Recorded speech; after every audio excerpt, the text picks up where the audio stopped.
Hello mga kaibigan, magandang umaga po sa inyo lahat. Nandito naman po ako sa Cooking ng Inang Show, of course, for another wonderful, so really delicious recipe na matutunan nyo ngayong araw na to. Of course, syempre, have the dishes para na ipapagkari natin. Made by fresh potato. We're going to bake it para naman less cholesterol para rin. This dish that I can call cheesy baked potato. You can serve it for your snack. And of course, syempre, pag mga midnight snack, or yung mga pamparelax lang talaga. Okay, for my ingredients, we have potato. Yan, bali, boiled potato na po siya. We have sliced cheese. Bali, quick melt po yan. We have green bell peppers, sliced thinly, toasted garlic, sliced hard-boiled egg. Pag magbo-boil po kayo ng egg for almost 12 minutes, okay na po yun. Of course, we have brown sugar, and we have margarine, or you can use butter, much better. Of course, we have tayam. Yung tayam po natin, ni-roast natin siya para mas tumis. Then, of course, we have pickle relish. Then, we have mayonnaise. So, yung brand na ginamit natin, papakita ko ba? Ito yun, Ayan, favorite ko talaga itong brand. Then, of course, we have powder black pepper. We're going to crush that. Then, salt. Then, we have Parmesan cheese, optional. Yan. Kung wala po kayong Parmesan cheese, dagdagan nyo na lang yung grated cheese niya. Tapos, medyo i-sprinkle nyo siya ng konting salt para medyo maalam pala. Ayan mga kaibigan, nakita nyo na po yung ating mga ingredients na gagamitin natin sa ating cheesy baked potato. And we're going to start further procedure. Okay mga kaibigan, isinet na natin yung ating oven. 250 Fahrenheit. Bali, in-melt natin kasi dyan yung ating potato. I mean, the cheese and the potato. So, pwede rin kayo gumamit ng salamander, much better. Ayan, so, prepare na natin siya para mabilis siyang mamelt mamaya. Okay, I'm going to use some baking pan.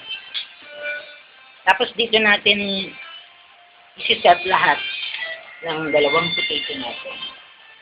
Siyempre, pag naggumawa naman kayo through your hand, make it sure na clean. Together with those liquid sauce. Diba? Masyadong hygienical lang preparation. Okay, this is it. The first step, we're going to get this one, the potato. We boiled it already for about 5 minutes. Ayan. Pangit naman yung masyadong overcook. Masarap yung kahit pa paano, medyo gummy pa siya. Ayan, okay. So, the first thing we do is to put margarine on top. Ayan. Spread natin yung margarine at the top of potato, like this. Ayan. So, pag in-spread nyo yan, bali, maglilib kayo ng space. Kasi once na melt siya, bali, mag-i-scattered siya lalo yan. So, para hindi naman siya maglusak-lusak. So, parang you're going to add some margin. Parang mga kayo ng pizza. Diba? Yan. If you want to catch this recipe, you can watch me on my Facebook. I-type nyo lang ang Bangate Madonna, small letter yun at yahoo.com.ph. Ayan, so makikita nyo dun yung mga iba-ibang mga cooking procedure ko. Yung cooking ng ina mo show, yun. Hanapin nyo yun. Ito yun. Okay, then after that, we're going to, oh, excuse me. We're going to put now the mayonnaise. The second one is the mayonnaise. Yan.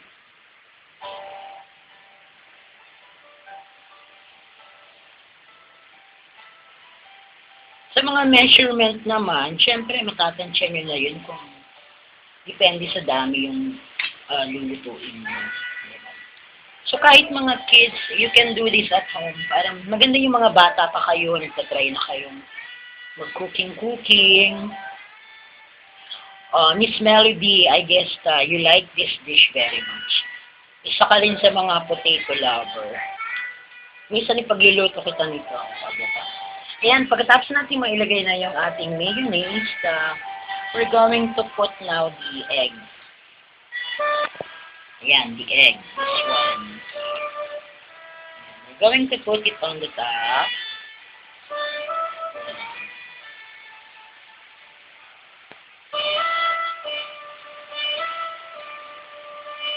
Like that.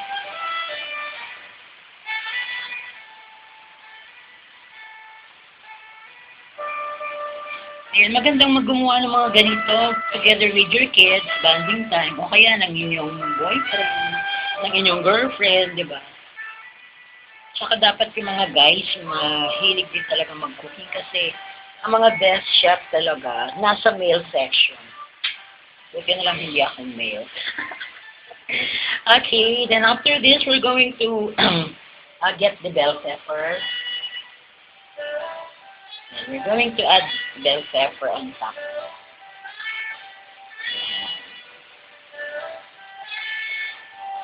Look at this way.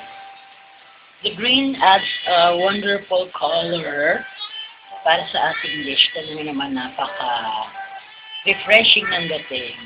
Then, syempre, after that, we're going to add another set of mayonnaise para meron lang siya pang coat. And at the same time, to flavor.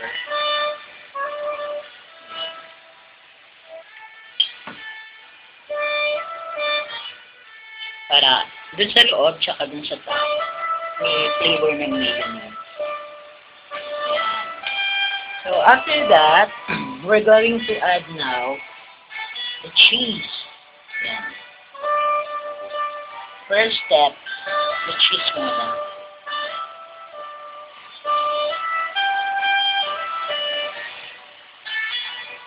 Nakita mo naman. Diba?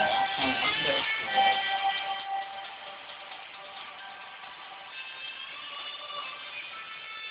More cheese, more fun. Kasi nga, cheesy baked potato siya. Okay, so after that, syempre, ilalagay na natin yung ating pickle relish on top. Ayan, kasi tayo talaga, yung mga kinakain natin, kailangan very healthy. More on, we need to be close to vegetables kasi syempre, to protect ourselves sa mga sakit-sakit. Diba? And sabi nga nila, health is wealth. Kaya, alagaan natin yung kalusugan natin. We need to be very friendly to the vegetables.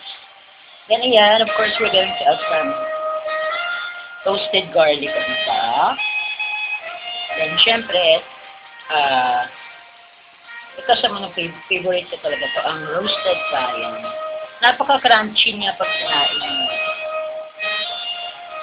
Yeah. And then, syempre, we're going to add the brown sugar. Ayan, para mag-reflect talaga siya na medyo mayroon siyang caramelize on top. Once na binibake na natin siya. Okay, the last on top is the Parmesan cheese. Ayan, Parmesan cheese. And then, the powdered black pepper. Then, we have the salt. Little salt lang. Ayan. Okay mga kaibigan, nagawa na po natin ang ating procedure. We're started to melt it through the help of oven. Okay, so actually, it's almost done, kaya lang melt lang natin. And at the same time, we serve this para medyo hot naman habang nag-bake tayo. We're going to say thank you sa